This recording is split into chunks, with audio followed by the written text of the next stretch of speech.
And, this week, I don't know what you're hearing, but you know how these leakers come out and we get these are going to be the classifications for the next 2 years.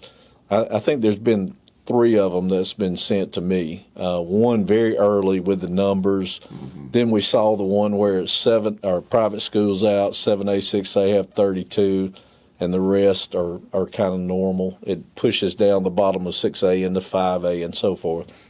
And then yesterday I saw, I think it was Jerry White or someone on Twitter or X comment about that the big private schools are in and 1 through 4A, mm-hmm. So the smaller private schools might be out. None of us know. That's all rumor type of thing. But I'm excited to find out on Friday because I have felt almost paralyzed in making a schedule or commitments. Mm-hmm. And I don't get a lot of feedback from coaches either wanting to play. I've reached out to some, hey, make sure week 0, week 10, week whatever. And I've had a couple kind of push the brakes on that. We don't even know what's going to happen. You've had any of that go on? I have. The one thing that I experienced was, so you start from, okay, this is the region that I'm in now. And so that's right. Sort of where you start from. But when the numbers come out and you say, okay, this school's probably going to move up to 7 if things stay exactly like they are. And we don't even know that. Right.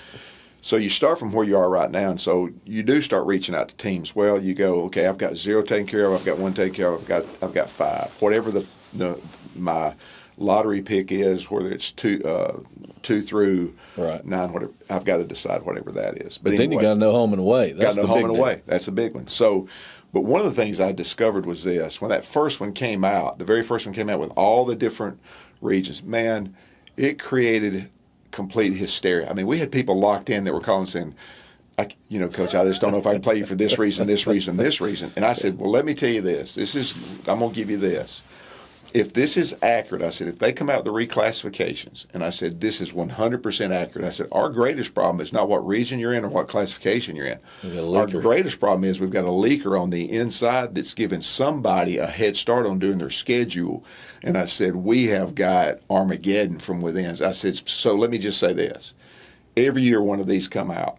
And I said, and every year people, their hair gets on fire and they start changing everything. And I said, from my experience, this is not accurate. Now, if we look in on Saturday morning, we start going back through that and we say, oh my gosh, this was right down the line. Yeah. We're going to have a different discussion.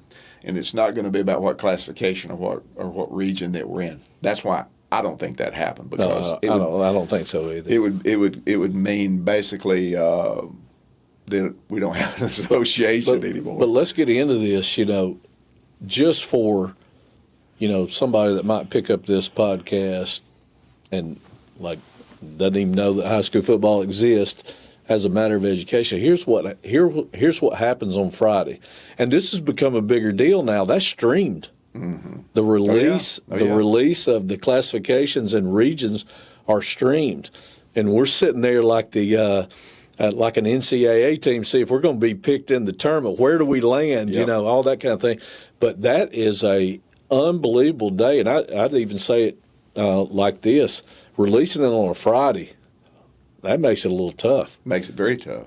What you have to do, or what I have always tried to be involved with in whatever region I was in, as soon as that comes out, we need to have a region meeting right away, mm-hmm. draw our numbers, figure out what our region schedule is going to be, because you will most likely have an off week. Then you got to find a common person that has an off week in another region that you can play, and then you got to decide home and away, which is pretty easy in the region part because it's already pre-drawn. You just draw a number and fill out your schedule. Yeah. But then you could have 0, 1, 5, and then let's just say number 8 is our off week, and then you could also have 10.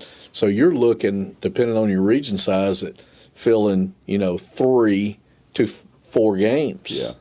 And so it is. It's a big day on Friday. I mean, it's busy. I'll say this. The last year, maybe the last 2 years, we had it in December. and it was right before Christmas break. I like it better in January because what happened last time was that thing was released either the day we were getting out for That's right. Christmas I or the day remember it. before, and now we're having to do region meetings within Christmas. Well, people within the region, they're going on trips that they've planned. This is better in January. I just say a Monday. That would probably actually be- happened to us. Tyler Robinson was declared, the St. Clair County was declared the overseeing school. Yeah. And so we all called Coach Robinson at St. Clair County and said, hey, when can we meet? Yeah. He said, Coach, I'm on the way to the mountains. Yep. And we're going on vacation for a little bit. And he said, you go over there and all y'all meet up. This would be the sweet spot to me if it's on a Monday. Like I'm sitting there thinking, Yeah, no doubt. We're 2 weeks No out question. from getting back to school. We've sort of got our kids settled. We're in a workout routine. We're all going to have to focus on this. The other thing I like about it too is, it's right before we do have our convention, the ALFCA convention, and the coaches are together, and they've got a board down there where we can put looking That's for this right. game. Of course, by now we get so much stuff on social media. But I like the January release. I just wish if it's a Monday could improve it. Yeah. I'm glad we're doing it now, but we'll just have to work on the phone through the weekend.